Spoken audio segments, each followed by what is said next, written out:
Hi, I'm Emily Fons, the Southeast Wisconsin Regional Farmers Market Coordinator of the USDA FMPP grant through UW Extension. Welcome to the Southeast Wisconsin Farmers Market Collaborative Tasted Tent How-To video. The collaborative was formed by 4 Southeast Wisconsin regional markets participating in the USDA Farmers Market Promotion Program grant administered by the University of Wisconsin Extension. Participation in the grant focused on 2 things: implementing or sustaining sales data collection processes and designing a replicable project that would increase visitor engagement and drive agricultural product sales. The market managers of the Brown Deer, Jackson Park, Oak Creek, and River West Farmers Markets are here today to walk you through their successful Tasted Tent project so that your market can get its own Tasted Tent up and running too. I'll let them introduce themselves now. Hi, I'm Carrie Hoy, the Market Manager for the Brown Deer Farmers Market, located in the northern suburb of Milwaukee. Hi, I'm Dina Radke. I'm the manager for the Jackson Park Farmers Market, located in the near southwest side of Milwaukee. Hi, I'm Ruth Weil, and I'm the Market Director of the River West Farmers Market, which is in the heart of the city of Milwaukee. And Dawn Carrillo, Oak Creek Farmers Market, located in Oak Creek, Wisconsin. The Tasted Tent is so much more than just a tent at your farmer's market. It is the first place customers and the community come to try a sample of something new every week. The Tasted Tent is also a great marketing opportunity for the farmer who provided the vegetables or fruits, as well as for your market that day. So the Tasted Tent started in Oak Creek, and we started with ground cherries. I was a new manager, I didn't know what a ground cherry was, and so I would buy a pint from the farmers and give them out to the people at the market. I thought if I didn't know what a ground cherry was, chances are there were other people that didn't as well.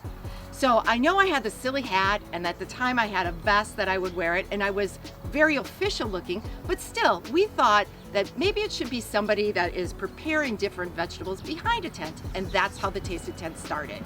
We get a banner, a tent, some volunteers, and the Tasted Tent was born. So everybody wants to know, what do you actually need to set up your Tasted Tent? Some of the core items that all of us share in common include our Tasted Tent tents. Some of them look a little bit different, but this is a generic one that just says Tasted Tent. Anybody can use that. We also ordered 2 tables for every single tent. So there's a table that is in the front and one that's in the back for the actual work with the produce.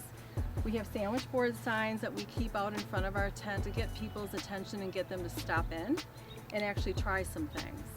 On the table, you'll see a table cover, but then a really nice runner that's really bright color that matches with the logo that's on our tent. Also very eye-catching for the individuals that are coming to the tent. So the other items that are needed, of course, are the tent weights. Those are really important for anyone that's setting up a tent. We have a compost bin, so for markets that composting is an important component of, those markets tend to buy items that are compostable, so gloves and little tasting cups. So the bin is right there.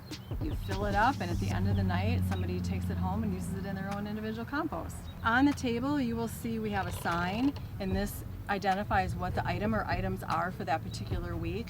For some markets, depending on who your customer base is, it's also nice to have it in multiple languages or to have recipes in multiple languages to meet the needs of your shoppers.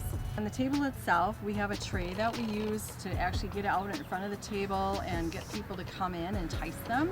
You'll see that our colleague Dawn has cut up some fresh corn, and there's corn in each of the cups like this. So customers take the cup, they can taste it, they throw away the cup in the composting, and they're like, it's delicious! Which vendor can I get that corn from? We have different kinds of things that we can hang on the vendors' tents for that particular week, so shoppers can find them really easy that they are the featured vendor for the week. Most important is the actual produce. So you'll see here a really nice selection of things. You can pick what you want for the week. We try to use a different item every week so customers get a different flavor every week in terms of what might be in season that particular day. We also want to make sure that we're rotating through our vendors, so it's not always the same vendor that's getting access to being that highlighted person for the week. So kind of sharing the wealth with our vendors, and then really using a wide variety of produce. Now that we've gotten through some of the big ticket items like the tent and the table weights, there's a whole selection of items that are needed to run the Tasted Tent, the actual nuts and bolts. So what you'll see here, in addition to the table, is a big canister for water. please know what your local regulations are in terms of food handling at markets. We wash our produce here, but it's also used as a hand washing station. We have soap on the table. We might have a strainer that we're rinsing our vegetables or our produce off with. And then you'll see all kinds of other things. So we have compostable gloves that people wear when they're handling the food. Like you'll see here is Dawn's cutting up a zucchini. We have a variety of cutting boards and utensils to help us depending on what the item is for the week. So we have a brush to help clean items. We have a variety of peelers and different knives. Here you'll see a tray that's really advantageous in terms of getting out in front of our customers. So we're not just standing behind the table, but we're really encouraging people to come forward and try something off of that tray. Our compostable little tasting cups that the customers take. A couple of extra bins for a variety of things that we might need for washing or just putting dirty dishes in. Some towels. And last of all, but certainly not least, are the aprons. So the aprons also help identify us as working with the Taste Tent or as a volunteer here at the market, and it also helps us keep ourselves clean when we're cutting out produce. So when you're planning for your Taste Tent, there's some other things to consider. Thinking about storage for the tent and tables and all of the accessories, but also the who's going to help set up the tent, who's going to run the tent, who's going to take it down, as well as who might actually be washing the towels that were there that week, who might actually be needing to wash the tablecloths that are there that week. So some of those kinds of things on the checklist just to make everybody's life easier and have a plan up front. So now that we've talked about the what goes into the actual tent, now we're going to talk about how we do it. Because each of our 4 markets, although we have a structure, we each do this a little bit differently to meet the needs of our market and who we happen to be partnering with at that given time. So for Jackson Park, we are an all volunteer run tent. So it's individuals primarily from our neighborhood who are engaged in our farmers market and have really bubbling personalities and like to talk to the customers that come through. So that's how we do it. We do it fully with our volunteer team.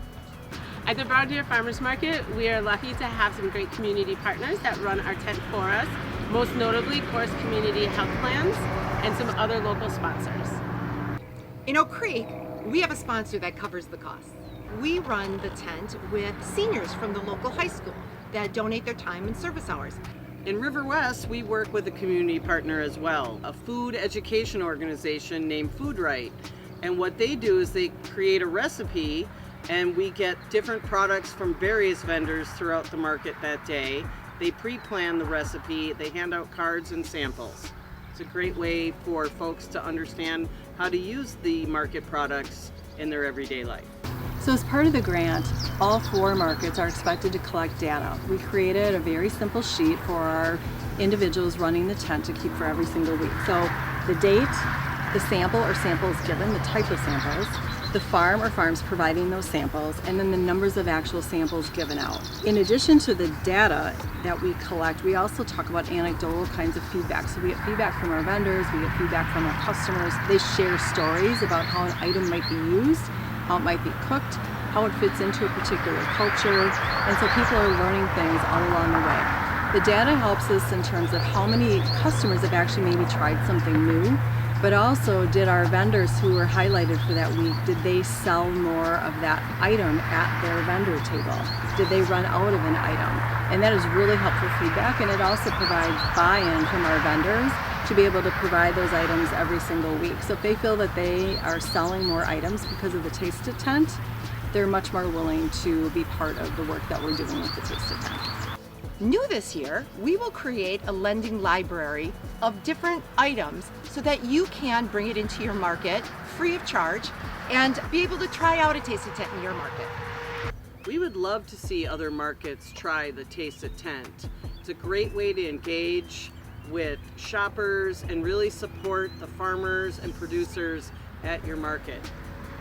Get started right away with just a tent and a table. Over time, watch it grow and evolve into a unique part of your market.